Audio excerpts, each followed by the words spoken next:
rahmat Allah sesungguhnya. Terima kasih kepada Bapak Ibu, Tuan Puan yang dirahmati Allah. Mari sama-sama kita membaca firman Allah Subhanahu wa taala, dan terima kasih sebelumnya kepada BKM Masjid Al-Muhajirin yang memfasilitasi kita. Mudah-mudahan renovasi ini berjalan dengan lancar dan mudah-mudahan dimudahkan Allah segalanya, dan siapapun yang membantu diberkati hidupnya. Amin amin ya rabbal alamin. Kita mulakan dengan sama-sama membaca ta'awudz. A'udzubillahi minasyaitonir rajim. Bismillahirrahmanirrahim. Wa inna sya'nughrikhum fala syarikha lahum wa lahum yunqazun illa rahmatan minna wa mata'an ilahin. Wa idza qila lahum ittaqu ma baina aydikum wa ma khalfakum la'allakum turhamun wa ma ta'tihim min ayatin min ayati rabbihim illa kanu anha mu'ridin. Shadaqallahul azim. Pada minggu yang lalu kita menerangkan bagaimana tanda kuasa Allah di alam raya, di angkasa luas, termasuk juga dalam pembuatan kapal laut, dan kemudian berlanjut kepada kapal terbang dan kapal antariksa. Semuanya tak lepas dari kekuasaan dan kehendak Allah Subhanahu wa ta'ala. Hari ini kita melanjutkan cerita tentang kuasa Allah, dan Allah mengatakan wa inna sya'nughrikhum, jika kami berkehendak. Artinya apa? Allah memiliki kehendak, Allah memiliki kemauan, Allah memiliki kekuasaan. Terkadang kita punya kemauan tapi tak kuasa. Allah mau dan Dia kuasa. Apapun yang dikehendaki oleh Allah terjadi, dan itu semudah ucapan kun, jadi maka jadilah. Dan kehendak Allah tidak saja kepada takdir-takdir baiknya, takdir-takdir buruknya juga bagian dari kehendak Allah Subhanahu wa ta'ala. Dan takdir buruk ini jika direspon positif, maka dia menjadi sesuatu yang baik. Maka nughrikhum, kami tenggelamkan. Tenggelam itu dapat dikategorikan sebagai bagian dari musibah, bencana, malapetaka, sebagaimana yang terjadi pada masa Fir'aun yang ditenggelamkan Allah di Laut Merah. Atau kita menemukan juga kapal Titanic yang ditenggelamkan oleh Allah Subhanahu wa ta'ala.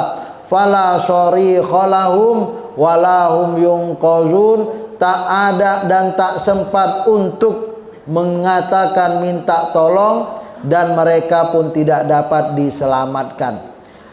Bapak Ibu yang dirahmati Allah, wa inna sya'nughrikhum ini bisa dipahami bahwa Allah Subhanahu wa ta'ala berkehendak, dan kehendaknya adalah absolut mutlak, dan Allah menenggelamkan, memberikan musibah. Maka selanjutnya dari firman Allah Subhanahu wa ta'ala tersebut, hanya rahmat Allah yang membuat manusia selamat. Kesimpulan pertama sebelum sampai kepada ayat berikutnya, kapal tenggelam terjadi karena Allah Maha Kuasa. Segalanya ada dalam genggaman Allah. Jika Allah menimpakan suatu bencana kepada kalian, tak ada yang dapat menghilangkannya selain Dia. Dan jika Allah mendatangkan kebaikan kepada kalian, maka tak Dia Tuhan Maha Kuasa atas segala sesuatu. Maka Allah Subhanahu wa ta'ala mengatakan illa rahmatan minna wa mata'an ilahin. Ada dua gendangnya. Musibah itu sendiri adalah rahmat. Bagaimana dapat musibah disebut dengan mendapatkan rahmat? Bisa enggak? Kalau dari musibah kita dekat kepada Allah, itu namanya rahmat. Inilah yang bisa kita lihat dalam kacamata sahabat-sahabat kita di Palestina. Bagi kita musibah, mati, tapi bagi mereka itu rahmat, syahid. Ya kan? Belum tentu saya, bapak ibu mati syahid. Nauzubillah kalau mati dalam keadaan su'ul khotimah. Dan mereka sudah dijanjikan Allah surganya karena mati syahid dalam mempertahankan negara yang memang dia lahir di situ dan dibesarkan di situ, ingin dirampas orang. Dari segi kemanusiaan mereka adalah benar. Illa rahmatan, yang kedua, bahwa selamat dari musibah adalah rahmat. Jadi dapat musibah pertama adalah rahmat, ya kan? Dapat musibah adalah rahmat. Yang kedua, selamat dari musibah adalah rahmat. Illa rahmatan. Jadi ada orang yang di Palestina berada di sana dan masih hidup. Ini juga berkat rahmat Allah. Yang wafat juga berkat rahmat Allah. Asal mereka dekat kepada Allah, semuanya menjadi rahmat. Bagaimana pula mereka yang jauh dari Allah, matinya mati kafir, ini seburuk-buruk kematian. Inilah musibah sesungguhnya, nggak dapat rahmat. Kalaupun mereka hidup tak atau selamat, sebagaimana Titanic ada yang selamat dari 2000, 1500 mati tenggelam, 500 yang selamat. Yang selamat ini Allah katakan wa mata'an ilahin. Kalau dari musibah dia selamat dan dia tak kapok, tak dekat dengan Allah, dia hanya mendapatkan nikmat dan nikmatnya sedikit, dan itu bukan rahmat. Jadi ada 4 kasus musibah, dan dia dapat musibah tapi dekat dengan Allah, disebut dengan mendapatkan rahmat. Terhindar dari musibah, dekat dengan Allah, juga dapat rahmat. Dapat musibah, terhindar dari musibah, namanya nikmat yang sementara. Apalagi dapat musibah, kemudian dapat tambah jauh dari Allah, tambah kaya, tambah jauh dari Allah, tambah makmur, tambah jauh dari Allah, tambah bahagia. Ini namanya istidraj, mata'an ilahin. Dan yang terakhir, dapat musibah dan kena pula dia, mati dengan musibah itu. Ini seburuk-buruk kematian yang dikenal dengan su'ul khotimah. Maka kita tak perlu nangis atas apa yang terjadi di Palestina, karena mereka mati syahid. Nangiskanlah diri kita kalau mati dalam keadaan jauh dari Allah Subhanahu wa ta'ala. Doakan mereka diterima segala amalnya. Doakan semua amal mereka adalah kebaikan bagi diri dan bagi bangsa serta bagi dunia. Inilah dia bagi yang menzalimi orang lain dan menari-nari atas kezaliman, mata'an ilahin. Nikmat yang sementara didapat oleh Israel. Dan kita tak tahu bagaimana hati sanubarinya, pasti tergoncang dan tergoyang. Maka pelajaran kedua, Allah dengan kasih sayangnya memberikan kepada manusia segala yang luar biasa menakjubkan dalam alam ini, rahmatan. Segala alat dihasilkan oleh kepandaian kecerdasan manusia juga awalnya dari Allah Subhanahu wa ta'ala. Maka kesimpulan yang paling penting dalam pembelajaran kita di hari-hari terakhir ini, selamat dari musibah itu berkat rahmat dan kuasa Allah Subhanahu wa ta'ala. Ya, yang wafat pun dapat rahmat Allah Subhanahu wa ta'ala. Yang ketiga, wa idza qila lahumuttaqu ma baina aydikum wa ma khalfakum la'allakum turhamun. Bapak Ibu yang dirahmati Allah, yang paling penting dalam hidup ini bagaimana Bapak Ibu dan saya dekat dengan Allah, mati masuk surga.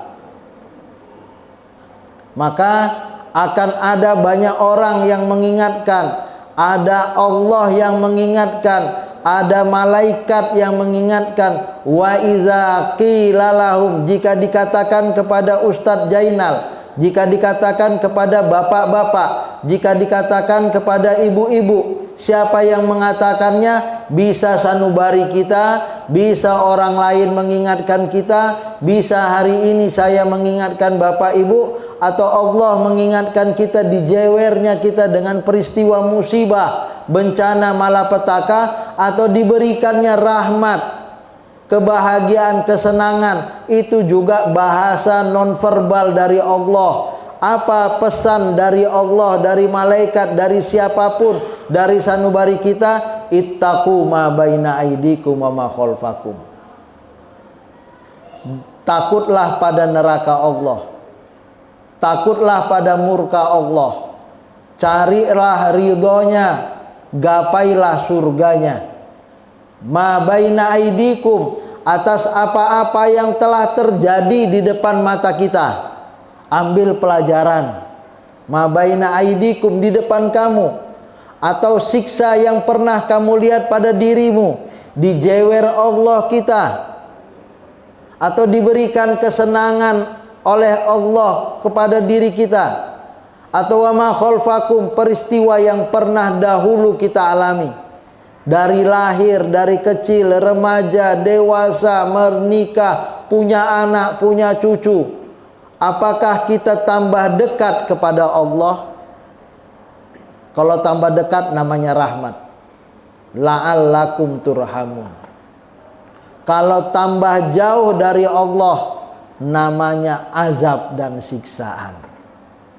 Walaupun pencapaian dunia tambah sukses Pak Ustadz, walaupun tambah sukses, tambah berhasil, jauh dari Allah adalah siksa.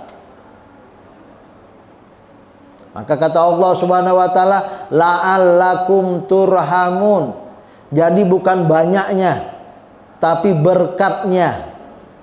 Kita perlu sampul banyak, tapi kita perlu isi dari sampul itu, yaitu keberkatan. Kita menginginkan rumah tangga, itu sampulnya, tapi kita juga menginginkan isinya. Apa itu? Damai dalam berumah tangga. Kita perlu kerja, itu sampulnya, tapi ada kehalalan rezeki, itu isinya. Maka kata Allah Subhanahu wa taala, hidup sekali ini bagaimana kita menikmati hakikat dan sampul sekaligus. Silahkan cari rezeki yang banyak, tapi berkah, asal berkah dan berkah, itu senikmat-nikmat rezeki. Silahkan berumah tangga, punya anak yang banyak, soleh solehah, istri sakinah mawaddah warahmah dibuatnya. Inilah la'allakum turhamun.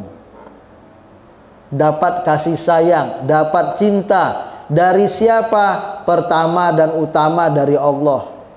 Malaikat menjaga kita. Yang kedua, orang-orang di sekeliling kita sayang, cinta kepada kita. Ini hakikat dari sebuah kehidupan. Apalah gunanya hidup kalau kita dicaci maki satu kampung? Gak enak lah ya. Dicaci maki satu kantor, dicaci maki satu masyarakat, satu negara. Maka yang diminta dalam hidup ini mendapatkan kasih sayang dan menebarkan kasih sayang. Jadi rahmat bukan saja kita menerimanya, tapi rahmat kita juga memberinya. Kapan itu? Saat saya, Bapak, Ibu, dan kita semua ittaqu, jauhkan diri dari neraka, jauhkan diri dari murka Allah. Maka konsekuensi mafhum mukhalafahnya, raih ridho dan surganya. Ya Bapak Ibu yang dirahmati Allah, siapa sebenarnya yang teroris? Tentu saja bukan Islam lah. Namun payah kita berbicara. Kemenak nggak berbicara, Kemenlu berbicara. agak sedikit miris. UIN nggak ada bendera Palestinanya, berbicara ada Pak Azhari Akmal Tarigan WR1, nggak ada suara, nampaknya agak takut. Iya, padahal Menteri Luar Negeri berbicara, dan hari ini kita bersama dengan 2 juta masyarakat untuk mengatakan memang ini benar loh, yang teroris itu bukan Islam. Tapi kita takut mengatakan itu. Tapi untuk mengatakan Islam teroris itu dengan mudahnya. Kita lanjutkan firman Allah Subhanahu wa taala yang ketiga ya. Yang terpenting itu apa sih dalam hidup sekali ini? Hidup mulia atau mati syahid? Mati mulialah. Ini mendapatkan rahmat Allah. Tetap saja sampai detik ini makam yang paling mulia makam pahlawan lah di Jalan Sisingamangaraja.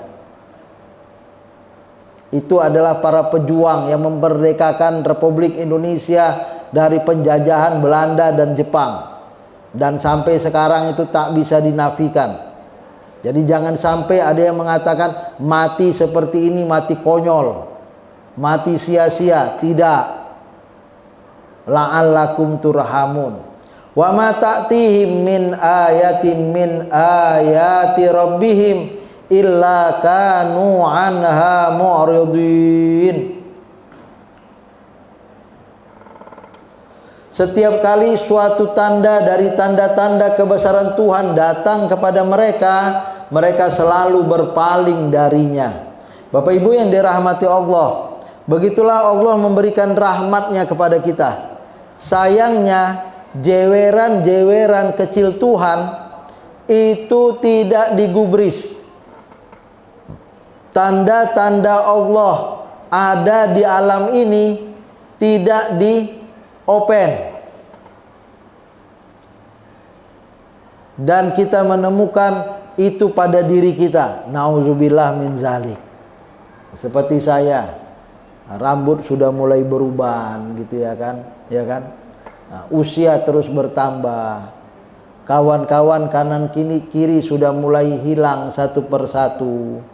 Artinya apa? Suatu ketika Ustadz Jainal pasti mati. Nggak sadar juga, ya keterlaluan lah itu.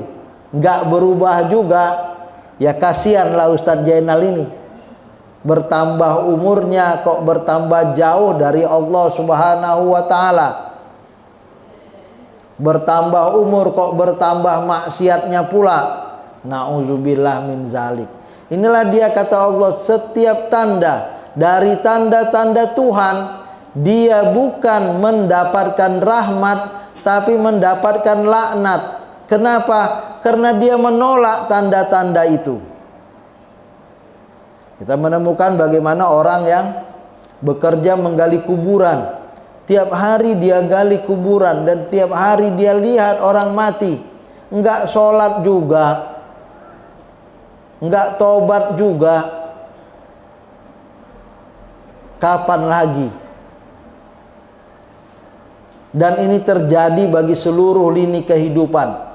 Bapak Ibu yang dirahmati Allah, pelajaran ini berlaku sifatnya universal.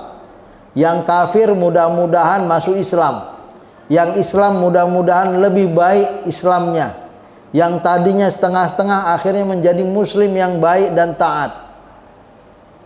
Dan bagaimana kita membaca tanda-tanda alam ini juga. Tanda-tanda alam untuk diri kita secara pribadi, atau kita sebagai bangsa dan negara.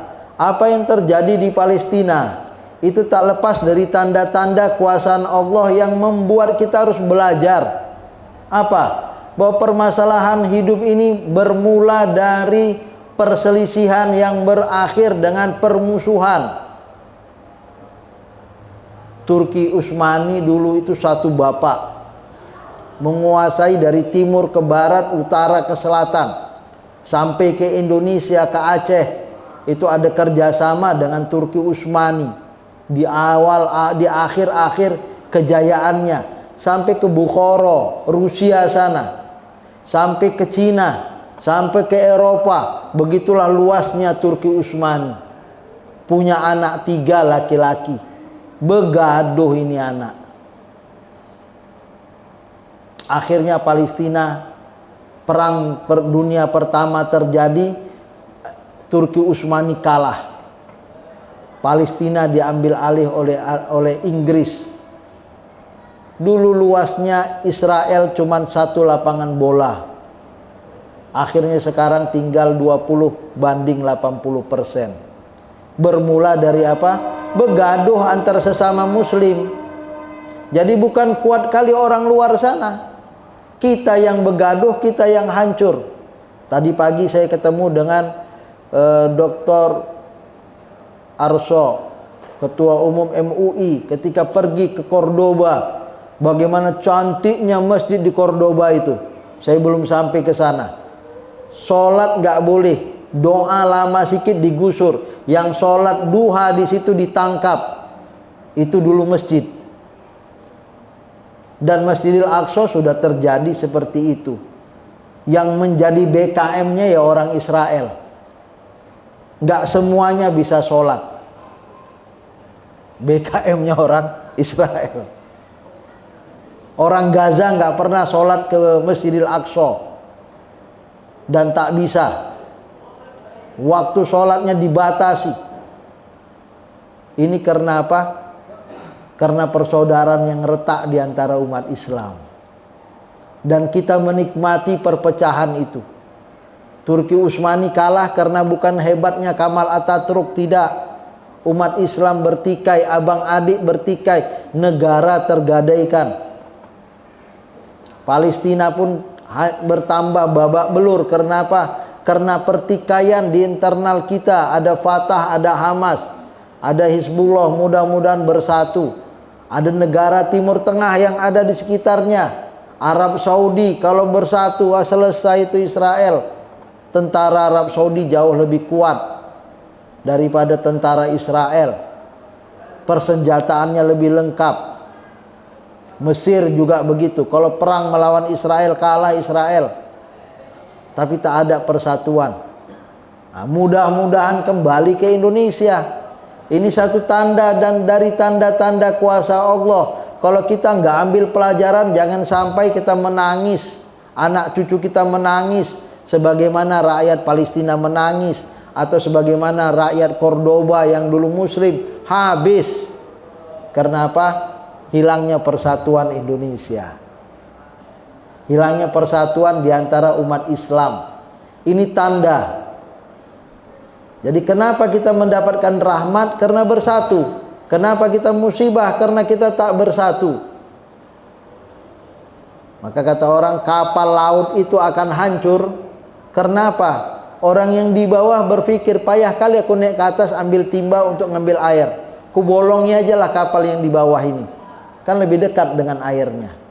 Apa yang terjadi kalau kapal dibolongi bawahnya? Kalau nggak ada yang mencegah, semua tenggelam. Tapi kalau dicegah, semua selamat. Inilah diantara tanda-tanda kuasa Allah. Sama ada secara individu, bagaimana saya, kita, keluarga masuk surga, mendapat ridho Allah, atau kita sebagai suatu masyarakat. Dulu di kota Medan ini, kita lebih takut kepada begal daripada kepada polisi. Alhamdulillah selesai begal itu. Nggak tahu entah kenapa kok ceritanya hilang gitu ya kan. Harusnya polisi lebih kuat dan rakyat lebih kuat. Atau dalam berbangsa dan bernegara, bagaimana tanda-tanda kuasa Allah ini membuat kita lebih solid, lebih kompak, lebih bersama-sama. Inilah dia akhir dari pembahasan kita. Wa ma ta'tihim min ayatin, satu tanda saja. Kalau kita mau ambil pelajaran, umat Islam pasti hebat.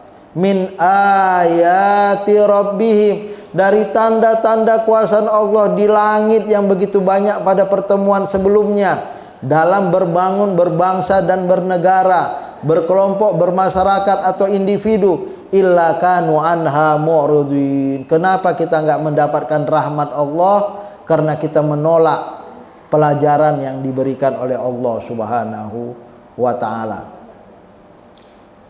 Ya. Al-muslimu man salimal muslimuna min lisanihi wa yadihi. Di antara tanda kuasa Allah itu apa? Muslim itu dengan muslim yang lain bersaudara.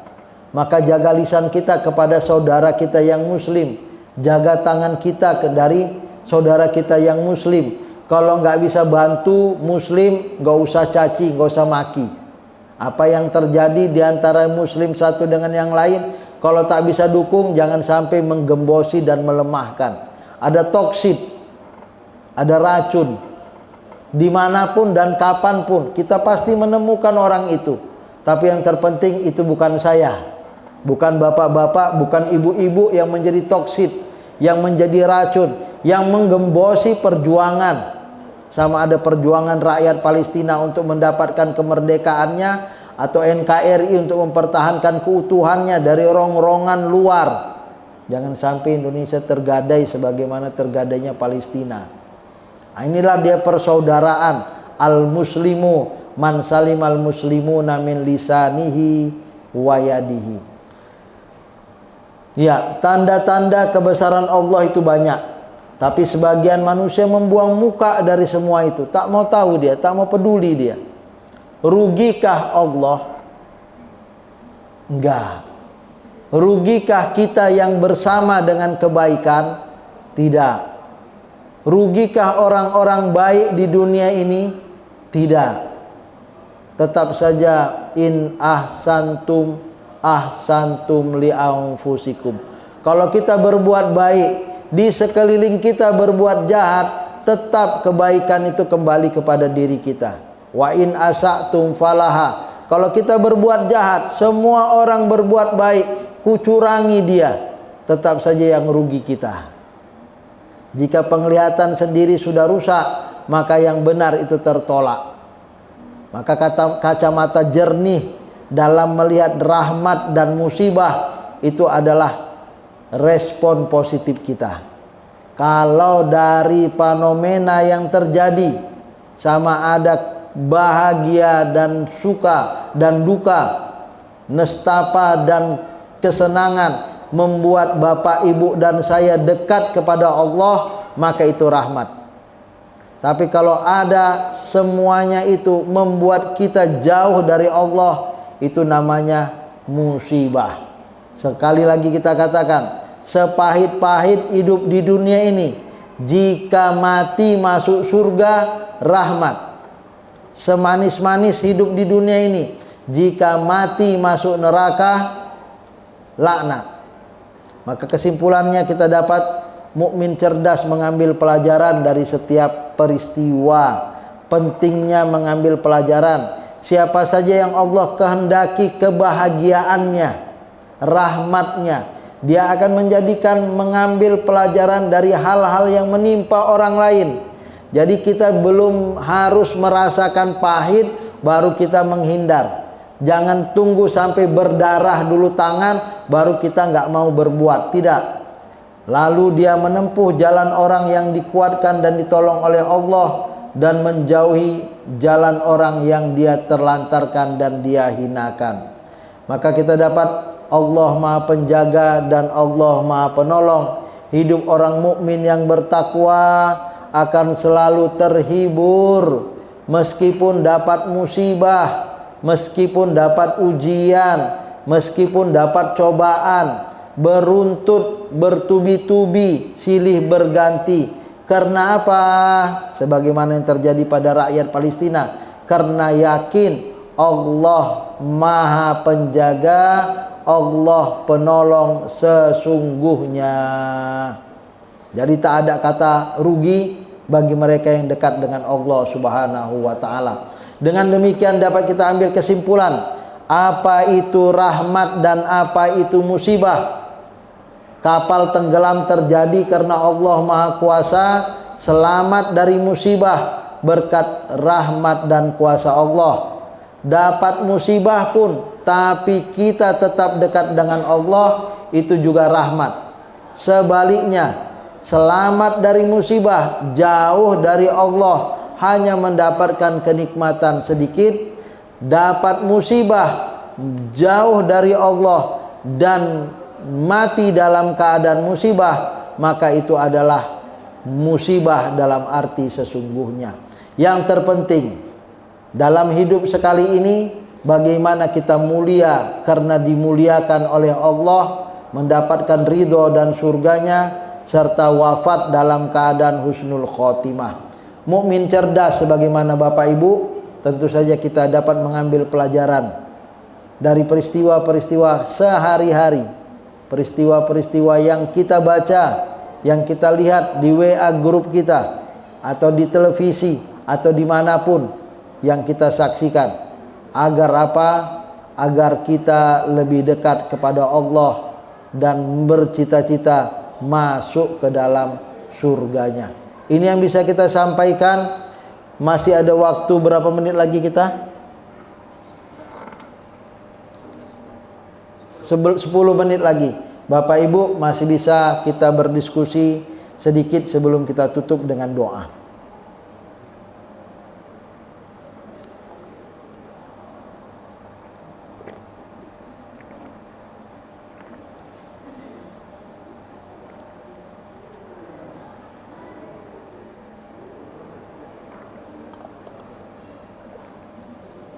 Bisa terlihat lah ya.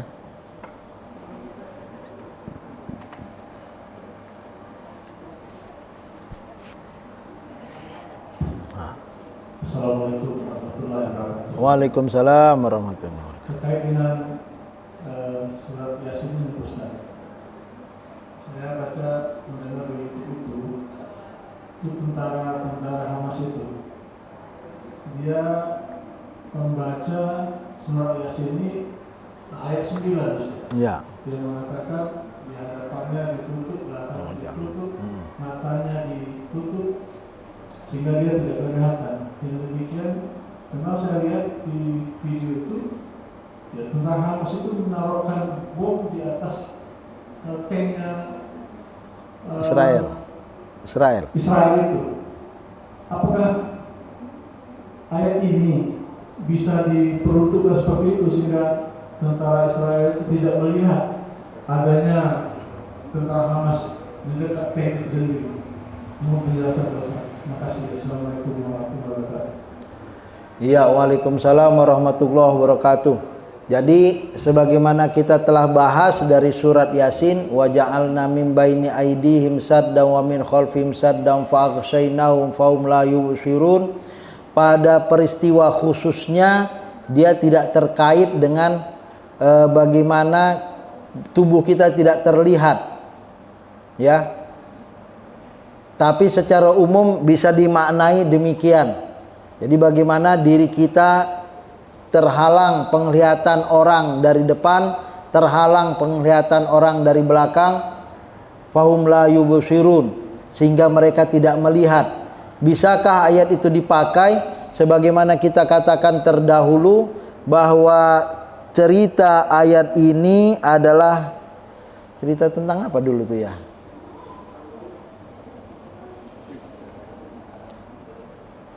Yang ianya itu bukan cerita tentang kalau ini dibacakan maka kita akan selamat dari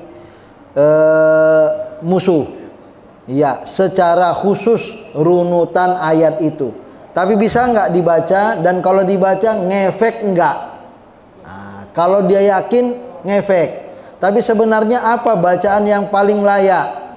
Sebenarnya yang dibaca oleh Nabi Muhammad sebagaimana pada pertemuan yang dulu kita sampaikan, wa ma romaita iz romaita walakinnallaha roma. Ya.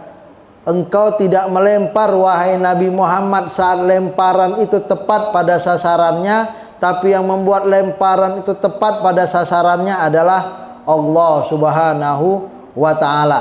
Jadi kalau kita pahami surat Yasin ayat 9 dibacakan oleh orang Hamas ini akhirnya menguasai, yaitu bagian dari ayat-ayat suci Al-Quran yang ambil keberkatan darinya secara umum, dan itu bisa saja terjadi dan bisa saja menghadirkan keberkatan, karena yang kita minta dari bacaan Al-Quran ini adalah rahmat Allah supaya semua berjalan dengan lancar dan tercapai apa yang diinginkan, dan itulah hasilnya. Dan saya juga melihat apa yang Bapak lihat, ya ayatnya ini dibacanya gitu ya.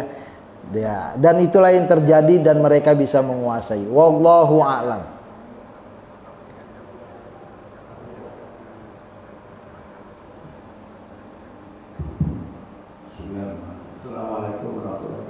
Waalaikumsalam. Terima kasih kepada Ustaz. Saya bertanya itu kembali kepada ayat Quran ayat 18 sampai 20. Dulu masalah saya mengenai 3 orang pemuda yang berjuang untuk kebaikan dibantu oleh orang Keempat. untuk menegakkan Islam dan kebenaran. Pertanyaan Ustaz begini. Salah saya ada pernah juga berguru bahwa di zaman Nabi Isa ada 2 orang pembantunya anak muda.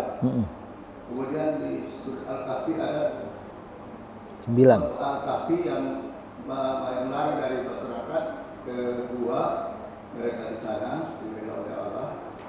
Kemudian lagi surat Yasin 3 orang pemuda seperti itu. Kira-kira ketika peristiwa ini ada hubungan Ustaz. Terima kasih. Assalamualaikum warahmatullahi wabarakatuh. Iya, waalaikumsalam warahmatullahi wabarakatuh. Jadi Bapak Ibu yang dirahmati Allah, ini semua Ashabul Kahfi dengan surat Yasin ini peristiwanya terjadi memang setelah Nabi Isa wafat dan sebelum Nabi Muhammad lahir, untuk mengatakan bahwa begitu banyaklah diutus nabi-nabi dari Bani Israel. Sampai ada yang mengatakan pernah satu hari Nabi Bani Israel itu dibunuh 100 orang oleh Bani Israel. Kok 100? 1000 Nabi. Artinya apa? Artinya Bani Israel yang terkenal ini cenderung berlaku jahat.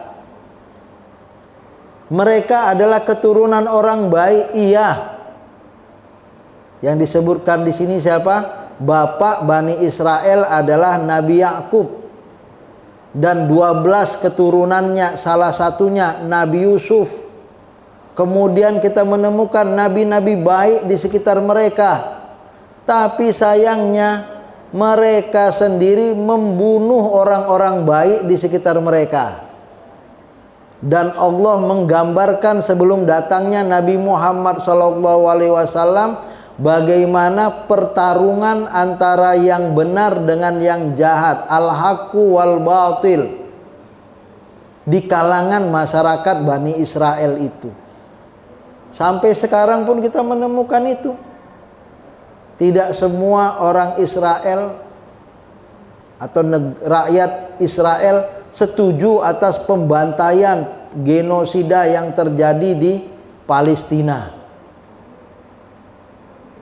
Tapi yang jahat ini luar biasa. Satu hari 1000 orang 1000 nabi dibunuhnya.